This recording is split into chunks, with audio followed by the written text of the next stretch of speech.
Welcome back for our second stewardship lesson based off the book Enough by Adam Hamilton. And I'd like to share with you a scripture for reflection as part of this lesson. That scripture is Proverbs chapter 21 verse 20. So that's proverb on its own. Precious treasure remains in the house of the wise, but the fool devours it. I knew somebody, at this point it's been quite a few years ago since I last heard from him.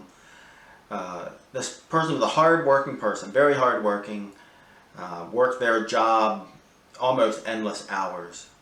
And they always seemed obsessed when they were at home of having a side hustle.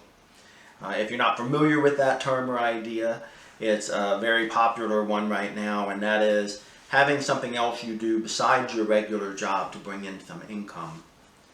He was obsessed with this. The end result of that is that he worked all the time, didn't invest in his marriage relationship, and the marriage went into some very rocky ground. I won't go any farther than that on that particular part. But the question is, what is the driving motivation you have for gaining wealth? In this individual perspective, he was working hard to provide for his family. And the reality is what he almost did was lose his family. And that's an unfortunate reality of how we often misplace what we should be doing, and we end up doing the wrong thing. So the questions that I pulled out for thought and conversation were at the end of the book, and the three that I think you should really focus on are: how would you define or describe your life purpose?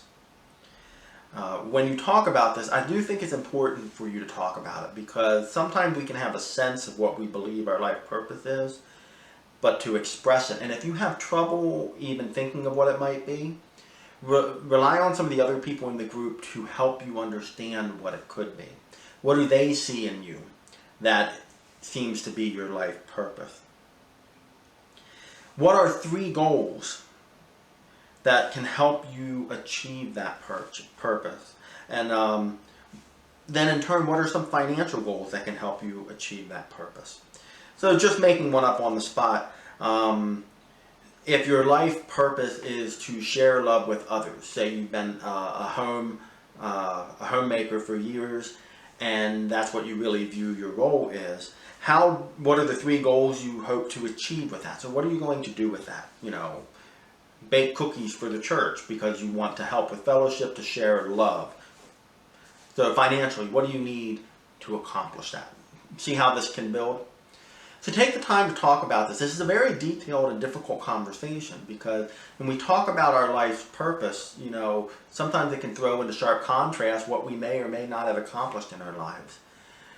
So this will take a bit of transparency and a bit of vulnerability from each of us as we seek to share. So talk with one another, journal about it if you were doing this on your own, and take that time to really understand your motivation for how you accumulate wealth and what you intend to do with it.